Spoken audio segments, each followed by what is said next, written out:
উত্তাল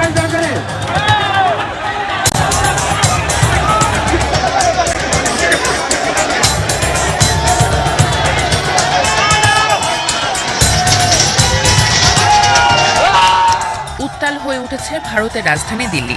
ব্যারিকেড ভাঙল, স্তব্ধ হলো রাজধানী। নেট পরীক্ষার প্রশ্নপত্র ফাঁসের প্রতিবাদে উত্তাল ভারতের রাজধানী দিল্লি। হাজার হাজার ক্ষুব্ধ শিক্ষার্থীর ঢল পৌঁছে গেছে খোদ সংসদ ভবনের দোরগোড়ায়। মাঠে নেমে এসেছেন হাজার হাজার তরুণ। ঝিরিঝিরি বৃষ্টি কিংবা পুলিশের বেধড়ক লাঠিপেটা কোনো কিছুই দমাতে পারছে না এই আন্দোলনকারীদের। 20 জুলাই ভারতের সংসদ ভবনের দিকে হাজার হাজার শিক্ষার্থী ও চাকরি প্রত্যাশী অংশ নেন বিশাল সংসদ চলো অভিযানে। পরিস্থিতি সামাল দিতে রীতিমতো হিমশিম খায় পুলিশ ও নিরাপত্তা বাহিনী।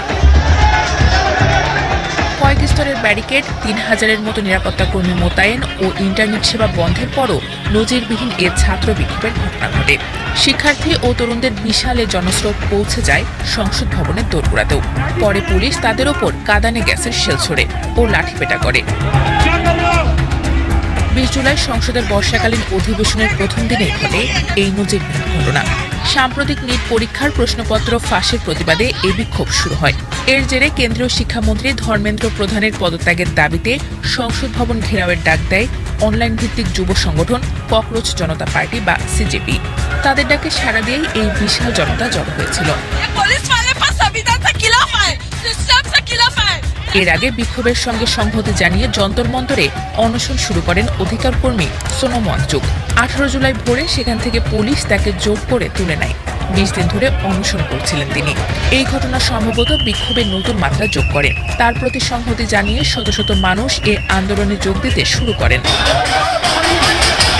বিক্ষোভের তীব্রতা দেখে ও আন্দোলনকারীদের সংসদ ভবনের কাছাকাছি পৌঁছে যাওয়ায় সরকার নড়ে চড়ে বসে। সিজেপির সদস্যদের সঙ্গে আলোচনার জন্য কেন্দ্রীয় সরকার স্বাস্থ্যমন্ত্রী নাড্ডাকে দায়িত্ব দেয়। শেষ পর্যন্ত সরকারের পক্ষ থেকে স্বাস্থ্যমন্ত্রী জেপি নাড্ডা আন্দোলনকারীদের প্রতিনিধিদের সঙ্গে বৈঠকে বসেন। তিনি জানান আলোচনা সৌহার্দ্যপূর্ণ পরিবেশে হয়েছে এবং আন্দোলনকারীরা তাদের দাবি লিখিতভাবে সরকারের কাছে জমা দিয়েছেন। একই সঙ্গে তিনি আন্দোলন প্রত্যাহারের আহ্বানও জানান। সরকারের দাবি বিক্ষোভে বিভিন্ন রাজনৈতিক দলের সমর্থকরাও অংশ নিয়েছিলেন এবং দিল্লির বাইরের রাজ্য, বিশেষ করে রাজস্থান থেকে বিপুল সংখ্যক মানুষ রাজধানীতে এসেছিলেন। তবে আন্দোলনকারীদের বক্তব্য, এটি মূলত প্রশ্নপত্র ফাঁসের বিরুদ্ধে সাধারণ শিক্ষার্থী ও চাকরি প্রত্যাশীদের ক্ষোভের বহিঃপ্রকাশ।